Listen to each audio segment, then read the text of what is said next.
Nous repassons la parole à Alain Douc pour la dénonciation de ce matin, Alain. Une histoire assez émouvante à mon sens. Elle est portée, cette dénonciation, par un haut commis de l'État, on pourrait dire comme ça. Bref, une haute personnalité. On est, à écouter cette histoire, on est quand même solidaire de ce qu'il vit, de son expérience, parce que c'est pas facile. Je vous expose les faits. Alors, il a son épouse. Ils ont jusque-là vécu plutôt heureux, paisiblement. Ils ont de leur union 4 enfants. Ils sont déjà plus ou moins, pour le plus clair d'entre eux, en âge de raison.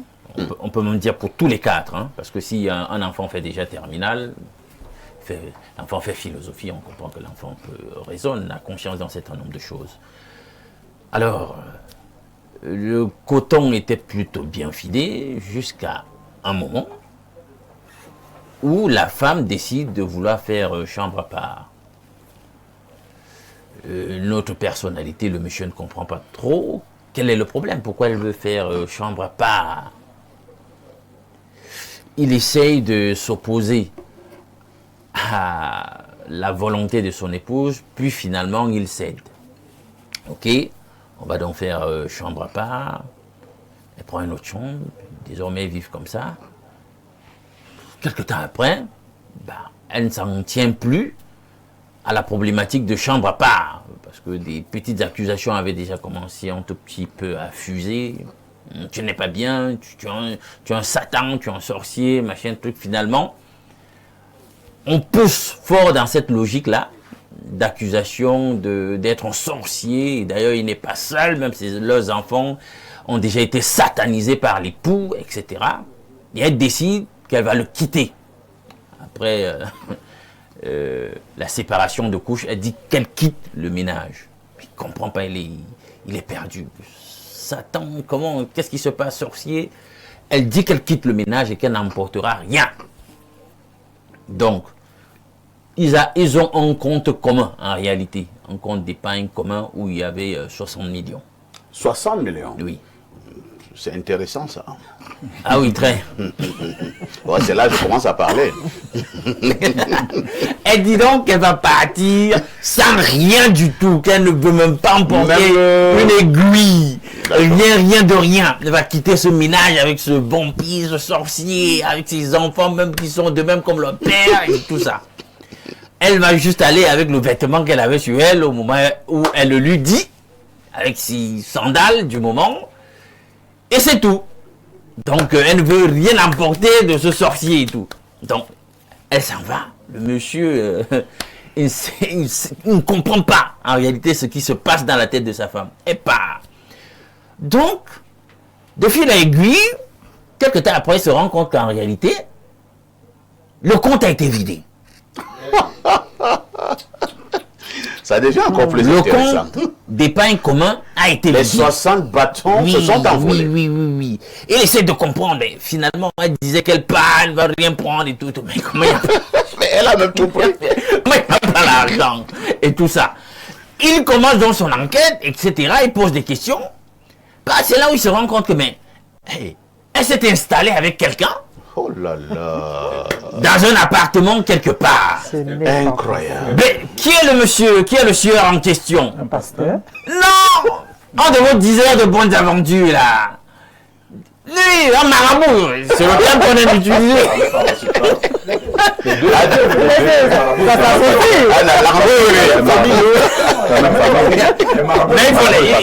Mais il faut les mêmes choses. Je vous le conseille. Donc, un de ces 10 heures de bonnes aventures a tourné le cerveau de la dame. Donc on comprend donc pourquoi elle taxait le mari de sorcier, les enfants de sorcier. Exactement, vous avez raison de faire le parallèle avec certains pasteurs qui font la même chose dans leurs épiceries là. Donc il a lavé le cerveau à la dame. Et puis finalement, vous voyez, quand il te monte contre ton époux, lui-même il l'a récupéré. Donc c'était déjà sa go, quoi, comme on dit au quartier. Donc finalement, lui-même, il sort avec la femme. Ils se sont installés dans un appartement. Vous imaginez bien que c'est les 60 millions qui sont en train de faire tout ça. Incroyable. Il a quitté son piteux endroit qu'il habitait. Le fameux marabout. Oui, pour s'installer dans l'appart. Cet endroit lugubre. Voilà, en os avec la dame, etc. Bon, Regarde le luxe. Ça lui a changé. C'est intéressant. La vie de marabout a changé. ils ont filé un coton là, je sais pas de quelle couleur, mais je suis sûr que c'est pas blanc. C'est pas possible. Pendant un certain temps. Et puis le marabout, il sort une histoire, bon, puisque la femme travaille et tout ça, bon, tu dois te mettre certainement aussi au niveau. Tu dois te mettre à niveau, tu dois avoir une activité quand même qui, voilà, qui témoigne que tu vas accompagner ta nouvelle dame et tout. Il dit qu'il va aller acheter des marchandises là-dedans, il va faire dans l'import-export. Et c'est comme ça qu'il voyage, sauf qu'il voyage pour le Canada. Avec tout le rang. Ben, l'argent pour aller acheter les marchandises. Il voyage et puis il ne revient plus. Voilà la dame abandonnée là-bas dans l'appartement, etc., etc. Le mari découvre le poteau rose. C'est lui qui fait la dénonciation ce matin. Incroyable. Il veut prendre conseil parce qu'il se rend compte que finalement, sa femme a été abusée, a été manipulée. Qu'est-ce qu'il doit faire? Est-ce qu'il la laisse dans cette posture-là, dans son errement? Il a quand même porté plainte pour escroquerie contre le marabout qui est en fugue, en cavale au Canada. Mais qu'est-ce qu'il fait de sa femme? C'est ce qu'il veut savoir. Est-ce qu'on peut l'aider? Quelle est la conduite qu'il doit tenir contre sa femme maintenant? Est-ce qu'il laisse tomber? Est-ce qu'il la sanctionne? Il la laisse dans sa posture actuelle? Donc, avec la dénonciation, il espère avoir des conseils de nous, ici sur le panel, et ceux qui sont partout en train de regarder l'émission. Alors, 2 ou 3 petites questions avant de passer la parole à nos experts qui sont sur ce plateau. Ils ont vécu à peu près pendant combien d'années? Oh, c'est un vieux mariage de plus d'une vingtaine d'années, monsieur. Il est né à 22 ans. Une vingtaine d'années. Oui. Il est né des enfants à 22 Oui, ans. il Ils a ont 22. combien d'enfants? 4 enfants. Le dernier enfant est en terminale, à Vous 16 dites ans. que 16, 17 ans. le monsieur, c'est une personnalité. Haute. Vous insistez haute personnalité. Mais est-ce que c'est n'importe qui fait des épargnes de 60 Non, pas du tout. Ce n'est pas toi et moi, quand même. Alors, tu as le nom de cette personne, de cette haute personnalité à Nof, hein? Je veux ta part. Non, pas que je veux ma part. Je vais lui dire quelque chose à Nof. Je vais pas avoir la parole au docteur Shaw. Docteur Shaw, nous pouvons rire, hein, mais ça fait mal. Je n'aimerais pas être à la place de ce monsieur. Enfin, ici, j'ai écouté l'histoire, c'est touchant. Ça fait mal, ça fait très mal. Vivre une situation comme ça, il faut être un homme qui a le cœur. Le cardio. Le cardio, parce que ça peut amener des gens à se suicider. Tout à fait. Comme c'est un haut commis de l'État, ils ont un tempérament un peu modéré. Il va avoir notre point de vue parce que cette émission est la plus écoutée, plus regardée. Il y a même ceux qui ont le pays qui regardent l'émission, que vous ne savez pas. C'est parce que pourquoi, quand nous sommes ici, nous devons peser nos paroles. Les conseils que nous donnons ici, ça devrait être des conseils pédagogiques, les conseils qui sont définitifs parce qu'ils vont appliquer ça à la lettre. Parfait, ici, j'ai écouté l'histoire, mais j'ai relevé quelques indices qui vont me permettre de faire certaines analyses. Elle a pris une chambre à part. Oui, d'abord. C'est le premier indice. Pourquoi elle va prendre une chambre à part? C'est-à-dire, elle ne dort plus dans la même chambre avec son mari. Voilà. On s'interroge. Pourquoi elle décide de se séparer de son mari? À l'époque, je me souviens, nos parents avaient nos mamans qui vivaient dans les chambres séparées avec dans certaines familles. Hein, dans certaines familles. Là, on comprenait. Mais aujourd'hui, vu la modernisation, la femme vit avec son mari dans la même chambre. Si la femme décide de partir, ça veut dire que le problème qui se pose, ça veut dire que la femme, soit elle est manipulée, soit on pratique sur elle, soit elle ne se sent plus dans le mariage, ou bien soit l'homme n'est plus capable d'assumer le foyer. Lorsque la femme part déjà voilà les éléments de la d'analyse. chambre conjugale, oui. C'est un acte grave. Hein? C'est un acte grave. Et je vous cite donc les indicateurs qui sont captifs. C'est-à-dire, si elle se sépare, soit, on a parlé des hauts commis de l'État. C'est un autre indicateur qu'on peut analyser. Parfait, ici, il y a certains ministres qui rentrent à 2 heures. Ouais. Ils vont prendre soin de la femme à quelle heure? Nos femmes devront supporter. Vous avez votre mari qui est haut commis de l'État. Vous devez supporter, assumer, parce que c'est ça le mariage. lorsque vous allez ailleurs, vous rapportez la malchance. C'est vrai. Ça, c'est la première chose. La deuxième chose, elle peut être manipulée. Ça, on dit, il faut savoir ses fréquentations parce que l'ensemble de connaissances qui nous entourent façonnent notre mentalité. Elle fréquente qui? Quand elle n'est pas à la maison, elle est où? Maintenant, laissons la chambre séparée. Je vous ai expliqué pourquoi. Allons maintenant sur le marabout. Les marabouts parfaits ici et les pasteurs, ce sont les mêmes gens. Ils ont des jumeaux? Non, c'est la même famille. Dis les faux pasteurs, parce que quand tu dis pasteur, vraiment... Parfait, Ils ont quand même des faux pasteurs. Il y a un faux pasteur ici à Menon qu'Atanga avait démantelé. Vous savez pourquoi? Non. On a interpellé un fidèle qui était possédé. On a dit, qui a en vous? Il a dit Antangandji. On a dit, bon, je coupe la tête. Le mineur a fermé. Qui a vous? Antangandji. Là, c'est qui suivait. On a fermé l'église. C'est les mêmes gens. Les marabouts, c'est les mêmes gens. C'est les mêmes gens. Comment mieux se peut être un esprit dans le fidèle de l'église? Merci. Et je félicite le Minat. Le Minat a fermé plusieurs églises Tout à fait. qui font dans les pratiques pendant que vous dormez. En journée, c'est la boutique. Le soir, c'est l'église. Alors, quel est le conseil que vous donnez à cette haute personnalité? Oui, je voudrais finir par là. Elle a besoin d'un conseil, Oui. cette haute personnalité. Cher grand frère, ce que vous devez faire, n'abandonnez pas votre femme parce que l'histoire est triste. Si vous abandonnez votre femme, même Dieu ne sera pas content. Récupérez la femme, recommencez à zéro, pardonne-la. Maintenant, engage une procédure pénale au monsieur qui est au Canada. Voilà mon conseil. On va aller au gâté. Canada. Non, ils engagent la procédure. Interpol. Oui, l'Interpol, parfait, je sais que ça ne va pas aboutir. Interpol là. Mais c'est pour bon, parce que comme il a une autre personnalité. Oui, bon, parfait. Quelqu'un est allé au Canada, vous allez l'arrêter comment? Parfait ici. La meilleure chose qu'il peut faire, c'est de laisser tomber. Parce que le monsieur a déjà voyagé et comprendre que c'est gâté. Donc, on dit souvent qu'il n'y a pas, que mouiller c'est mouiller, il n'y a pas de mouiller sec. Merci. Vraiment, qu'il récupère sa femme, qu'il recommence à zéro et qu'il rééduque sa femme et qu'il marche à sa façon. Ça, c'est mon conseil.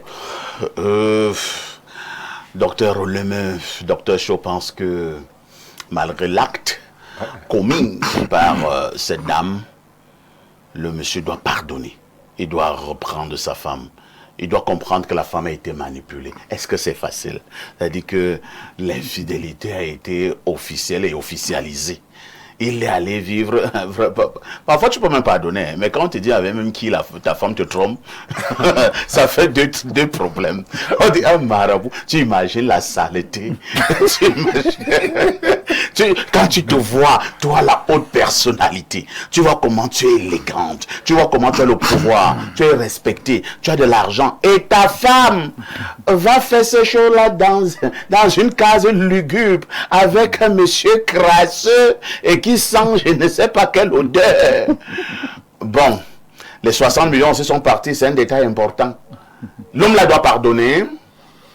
Bon, il va pardonner, mais il ne va pas oublier. Il va finir par pardonner, il ne va jamais oublier. Et actuellement, c'est la femme qui souffre. Oui, la femme souffre. Je ne sais même pas pourquoi l'homme souffrirait. Dès lors qu'il a appris que la femme était avec un autre homme. C'est charlatan. C'est charlatan, même si ce n'était pas un charlatan. Parce qu'il faut bien comprendre que quand on a déjà, justement, on a dit là 16 ans, 20 ans, on raisonne déjà.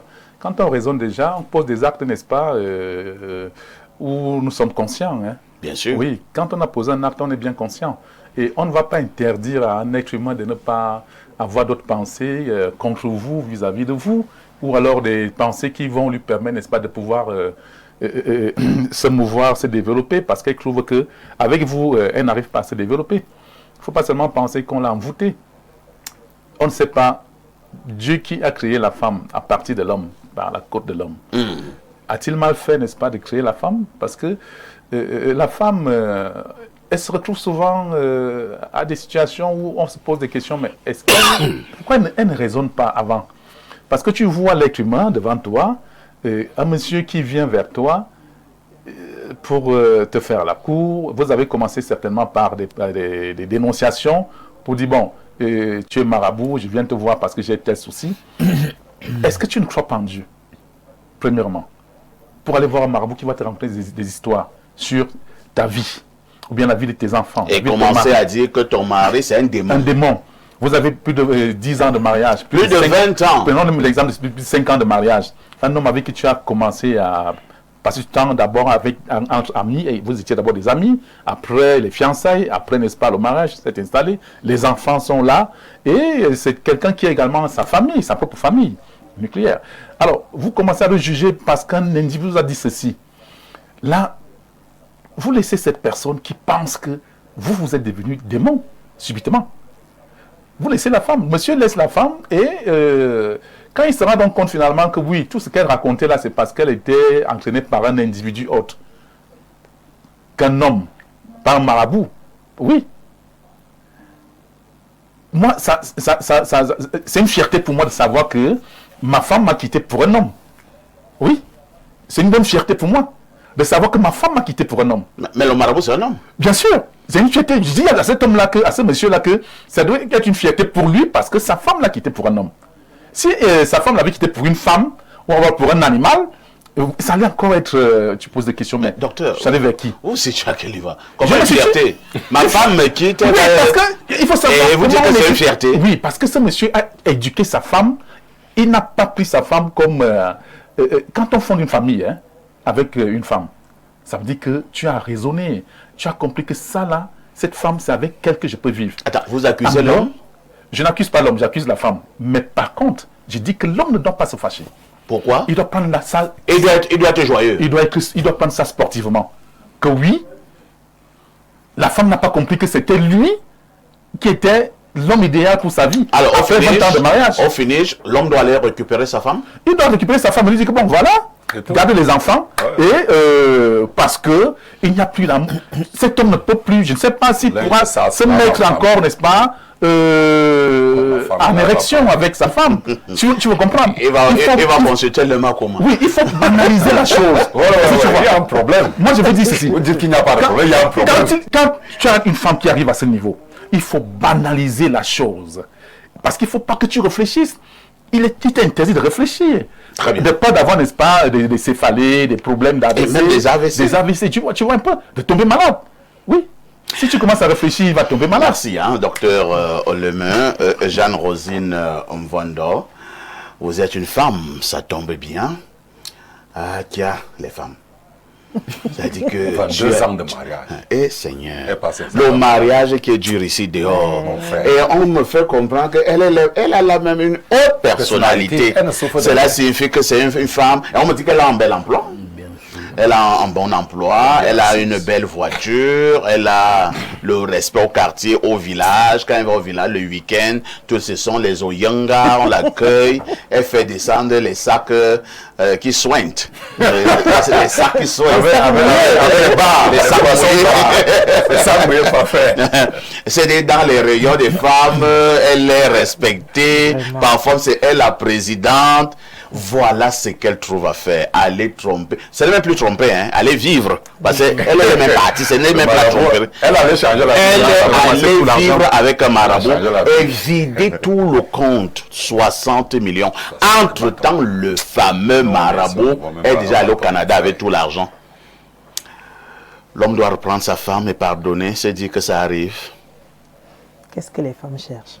Je ne sais pas, Jeanne-Rosine. Je ne sais pas pourquoi est-ce que les femmes raisonnent souvent comme des bébés. Parfois ici, quand vous êtes avec un niveau de personne, honnêtement, lorsque n'importe qui, n'importe quoi se place devant vous, c'est de la nausée. Ouais.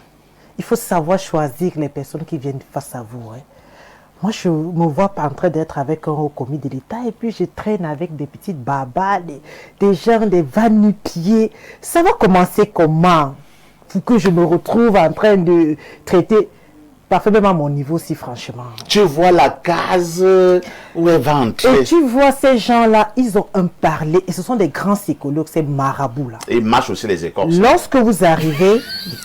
Ils jouent sur votre... Psychologie? Oui, ils sont là, ils savent, ils vont vous dire ce que vous voulez entendre. Vous avez vécu avec un monsieur 22 ans de vie. Il n'était pas sorcier à la première année ni la 5e année. Vous vous retrouvez en train... Et c'est sûr que c'est le conseil d'une de ses copines. Ouais. Il faut aller entrer chez le marabout, il m'a fait ceci, il m'a fait cela. Et tu trouves ta femme qui est en train de te laver par un autre homme et quand sans caleçon. C'est-à-dire un autre homme lave ta femme mariée sans caleçon. Papa ici, c'est parce que nous les femmes, on ne croit pas en Dieu. Laver non, les bains non, les bains. Et c'est un autre homme qui Papa ici te dit que écarte bien. Je vais mettre le remède là-bas. Elle est carte ici. Et la même sorcière elle vient coucher avec toi le soir. Donc on souffre alors. On souffre. Ce sont les fréquentations de femmes. Lorsqu'une femme a déjà 1, 2, 3 copines, c'est une sorcière. Moi, je dis toujours ça ici à la télé. Même si on m'insulte partout, comme on m'insulte là, mais je dis toujours, une femme qui a plus de 2, 3 copines, ce n'est pas une femme normale. Elle n'est pas concentrée dans son foyer. Ouais. Et elle a même la chance d'être avec un... On dit souvent chez les étonnes que toi qui es dehors, tu vas entrer, toi qui es dedans, tu veux sortir. On ne sait pas ce que les femmes cherchent dehors. Qu'est-ce qu'il faut aller faire chez un marabout? Le dialogue dans un foyer. Parfois ici. Je ne suis pas mariée, mais je sais que, parce que les gens vont dire qu'elle parle, est-ce qu'elle est mariée? Moi, je ne suis pas mariée, mais je sais que dans un foyer, avec ce dont je vois comme exemple dans le couple de ma sœur aînée, c'est le dialogue. Vous vous asseyez, si l'homme ne répond pas au lit, toi, la femme trouve une solution. Bien sûr. Oui, pour ton mari. Bien sûr. Le docteur qui est là. Le Makuma passe ici tous les temps. Il a tout. On l'appelle. Il a la solution. On a même les petites herbes au village là. Au village, même on te C'est ton mari qui ne bouge plus, il se lève. Et là, vous continuez. Il débarque. Vous continuez. Et là, maintenant, les femmes qui vont chez les marabouts, tu dis au marabout, mon mari en compte. C'est de la bêtise. Il faut jamais. Nous, les femmes, dès qu'on arrive, on met play. Vous commencez, vous raconter des histoires. Le marabout, lui, se sert de votre parole. Il sait, ok, c'est ici. Et peut-être qu'il avait ses ambitions pour aller au Canada. Il a tellement cherché à voler un peu de partout, il n'a pas pu. Et il a trouvé sa cible. Et voilà donc une femme qui remet un homme à zéro. Parce que ce monsieur est au commis, on n'est pas au commis parce qu'on veut. Il faut travailler. Oui. Il faut vraiment s'y mettre, servir la nation. Mais toi, tu te prends... Pour, je ne sais pas, tu vas te faire vanter chez un marabout, il pense qu'à 60 millions. Parfois ici, le karma, si c'est moi le haut commis de l'État, je me mets à genoux. Parfois ici, je prie pour ce marabout, il ne va rien faire. Mais qu'il reprenne sa femme parce que déjà, il y a la psychologie des enfants. Voir leur maman déprimée, voir leur maman dans cet état, c'est pas bon du tout. Très bien. Qu'il reprenne sa femme et que cette femme prenne, qu'elle puisse prendre pour leçon. Il ne faut jamais écouter les marabouts et les faux pasteurs. Docteur Walter Shaw dit que l'homme là doit reprendre sa femme. Docteur Olem dit que l'homme là doit reprendre sa femme. Ouais. Selon l'histoire. Jacques Rosine dit que l'homme là doit reprendre sa femme. Alain, donc, pourquoi certaines femmes font cela? Parce que nous n'allons pas mélanger toutes les femmes quand même, certaines. Moi, je sais ce qu'on appelle dans ce pays haute personnalité. Le respect qu'on donne aux hautes personnalités. Ces gens-là qui parlent lors des conférences, qui président des grandes réunions. Vous voyez, les Brésiliens viennent, les Portugais, les Américains. C'est ton mari qui préside la réunion là. Tout le monde lui donne le respect. Il a un garde du corps. Dès qu'il gronde comme ça, le garde du corps peut pisser. Et ta femme va avec, j'avais un patron qui elle va avec un rastafouet au quartier. Pourquoi les femmes font ça? Un aventurier. Bon, je vais donner mon commentaire sur l'affaire. Je pense que la femme, quoi qu'on dise, hein, elle est victime. Est-ce qu'il y avait matière véritablement à penser que son mari est un sorcier, un diable, etc. Elle est allée même jusqu'aux enfants. Vous voyez à quel niveau d'intensité la manipulation et le niveau d'emprise de ce charlatan sur elle était élevé. Parce qu'il n'y avait plus que le mari, on y a mis même les enfants. Bien, dans notre écosystème, les hautes personnalités, bon, on ne va pas répondre des allégeances de tous, mais dans le cas d'espèce, il y a un problème. Le problème vient de ce que beaucoup, vous allez voir, les plus grandes fréquentations chez les charlatans, c'est les femmes. Tout à fait. Si un charlatan, comme on dit, les marabouts, s'il a 100 clients, 90, c'est les femmes. C'est vrai. C'est incroyable, cette espèce d'accoutumance et de dépendance de la gente féminine à ces gens. C'est incroyable. Alors, quand vous entrez dans le giron de ces gens, ils peuvent vous manipuler à leur guise. Et je pense que la femme a été victime d'une manipulation mentale. Le monsieur l'a mis sous emprise. Elle a cru que tout ce qu'il dit était à prendre pour agent comptant. Et avec ce qu'il disait, elle rentrait à la maison et commençait à prendre des dispositions. Et elle a commencé à créer de l'éloignement vis-à-vis de son mari. Une psychose s'est installée. Rien n'est venu régler cela. La situation allait de mal en pire. Après la séparation de chambre, elle a voulu finalement rompre. Bien. Maintenant, elle se rend compte qu'elle a été victime d'une grosse arnaque. Parce que c'est de ça qu'il s'agit. Et on sait s'est plaint ici que même dans certaines dénominations dites chrétiennes, moi je dis pseudo-chrétiennes, bien des pasteurs agissent comme ça, ils ont divisé des foyers, Et ils sont couché des femmes des gens, Oui. etc. Comme ça, par la manipulation mentale, etc. Et oh, ton mari assis, là, ça, il a le Ton mari est sorti. Parfois, ce n'est absolument pas avéré. Donc, elle est une victime. Maintenant, le mari, il doit quand même se rappeler qu'ils ont 4 enfants. Il peut trouver en lui la ressource pour dire, bon, c'est la mère de mes enfants. 4. Je constate quand même que quoi qu'on dise, elle a été victime d'une manipulation. C'est tout. C'est une victime en réalité. Elle-même le sait. C'est une victime.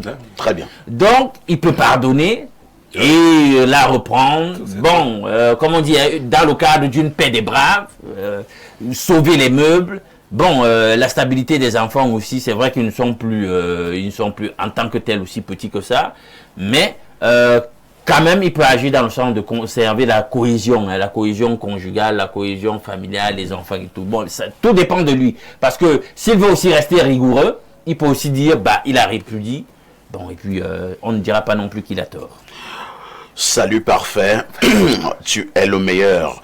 Je prie le Seigneur de t'accorder beaucoup de jours sur cette terre des humains. Je travaille dans une chaîne concurrente, mais je ne peux me priver de regarder tes émissions. Super parfait. C'est signé Yves Charlie. Merci, hein, Yves Charlie. Un autre message ce jour. Bonjour, Monsieur Parfait ici. Bonjour au plateau et aussi à Monsieur Alain. Juste une préoccupation sur les comptes communs en banque. Un seul signataire peut effectuer un retrait sans l'approbation de l'autre. C'est ma préoccupation. Pour la dénonciation, je dirais à ce monsieur de reprendre son épouse. Vu qu'il a de l'argent et doit la faire aider par un expert psychologue matrimonial et aussi que la femme lui fasse lui présente des excuses sincères. C'est Anouel depuis Yaoundé qui envoie cette contribution. Bonjour Perfecto, le Cyrus Ngor de la modération. Non, il ne faut pas chercher les problèmes, monsieur. Pour sa santé mentale, je pense que ce monsieur doit se séparer de la femme là, parce qu'à chaque fois qu'il va la regarder, il va voir la trahison. Il peut pardonner, mais elle doit rester à distance. C'est Placide, hein, depuis Douala, qui envoie cette contribution. Un autre message. Bonjour à vous. La dénonciation-ci pèse beaucoup à mon humble avis. Déjà, l'infidélité n'est pas une chose facile à digérer, que ce soit du côté de l'homme ou de la femme. Docteur Oleme, ton avis m'a fait peur. Moi, je pense qu'un homme peut encore pardonner l'infidélité de la femme, peut encore pardonner l'infidélité de femme à femme. Mais de homme à femme, ça fait encore plus mal. Surtout quand l'homme pense que c'est sorti, toi-même, tu as pris et remis. Aïe, parfait. Pas facile pour le monsieur. Je ne sais pas de quoi vous parlez. Hein. Qu'est-ce qui est sorti? Je sais pas. Qu'est-ce qui est sorti? Qu'est-ce qu'on a remis? Non, moi je comprends rien. Tu ne comprends rien. En conclusion, qu'il récupère sa femme et essaie de voir si ça pourra encore donner. Mais connaissant l'homme, il ne comprend pas facilement que sa femme a été manipulée. C'est Merline Manga qui envoie cette contribution. Bonjour, parfait, quoi qu'on dise, tu restes le meilleur. Je n'étais pas toujours d'accord lorsque vous étiez de l'autre côté, mais je me suis rendu compte que tu es un véritable sac de modérateur. Merci beaucoup. Hein. Un autre message ce matin.